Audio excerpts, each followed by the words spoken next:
తెలంగాణలో రాష్ట్ర రాజకీయాల్లో కీలక పరిణామం చోటు చేసుకుంది. ఫార్ములా ఈ కారేజ్లో నిర్వహణలో నిధుల దుర్వినియోగం కేసులో మాజీ మంత్రి బీఆర్ఎస్ వర్కింగ్ ప్రెసిడెంట్ కేటీఆర్ ను విచారించేందుకు అవినీతి నిరోధక శాఖ అడిగిన అనుమతికి గవర్నర్ జిష్ణుదేవ్ వర్మ సంతకం చేసినట్లు సమాచారం.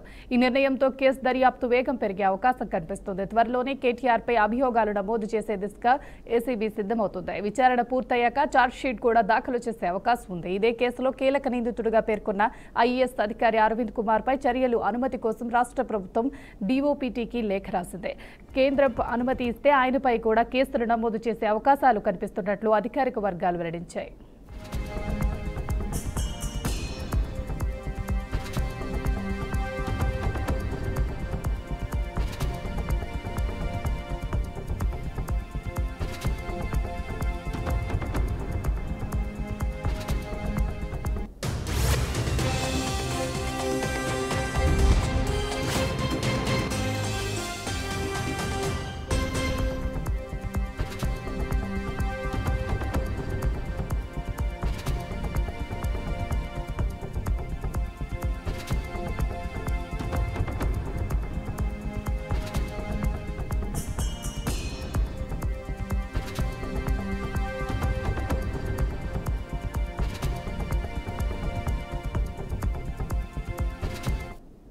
ఇదే అంశానికి సంబంధించి పూర్తి సమాచారాన్ని మా అవుట్పుట్ ఎడిటర్ వెంకట్ అందిస్తారు. చెప్పండి వెంకట్.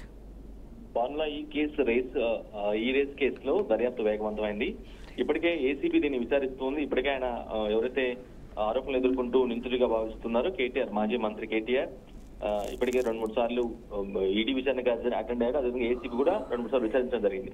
సో ఈ నేపథ్యంలో మరోసారి ఈడీ కేసు దర్యాప్తులో భాగంగా మరోసారి విచారించేందుకు రెడీ అవుతుంది. అందుకోసం గవర్నర్ ని అనుమతి కూడా తీసుకోబోతుంది.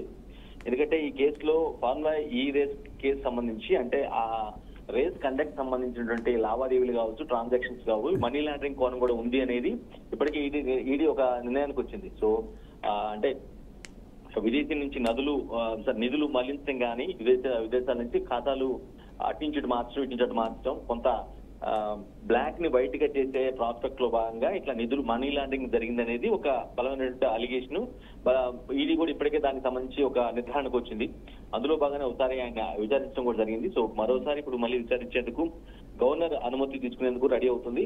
ఏసీబీ ఇప్పటికే పలుమార్లు విచారించి అంటే ఆ కేసు సంబంధించి ఎవరైతే ఐఏఎస్ అధికారి ఉన్నారో అరవింద్ కుమార్ తో పాటుగా మరో అధికారి ఒక కీలక అధికారి ఉన్నారో ఆయనతో పాటుగా మాజీ మంత్రి కేటీఆర్ అంటే మున్సిపల్ అర్బన్ శాఖ మంత్రిగా ఆయన అప్పట్లో పనిచేశారు. ఈ రేసు నిర్వహణ జరుగుతున్న సమయంలో బీఆర్ఎస్ గవర్నమెంట్ లో ఈయన మున్సిపల్ అర్బన్ శాఖ మంత్రిగా ఉన్నారు కాబట్టి ఆబ్వియస్ గా ఈయన అనుమతితోనే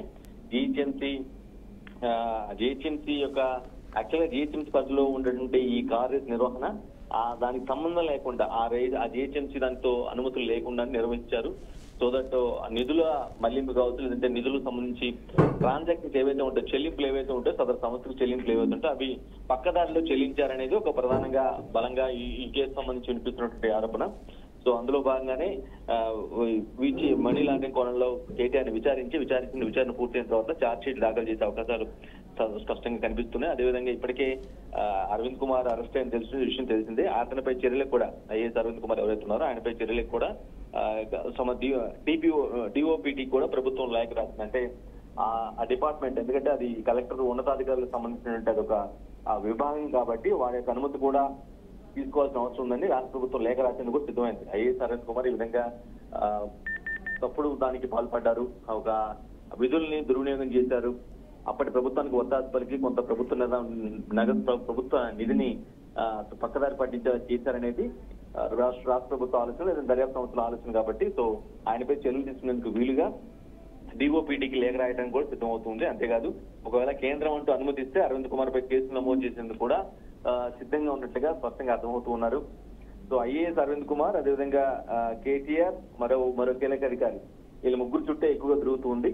నిధులు మనీ లాండరింగ్ కోణం ఖచ్చితంగా ఉందనేది ఈడీ భావిస్తుంది కాబట్టి విచారించేందుకు గవర్నర్ అనుమతిని తీసుకునేందుకు కూడా అంత సర్వసిద్ధం చేస్తున్నట్టుగా అర్థమవుతూ ఉంది. Thank you Venkat. Thank you for the update.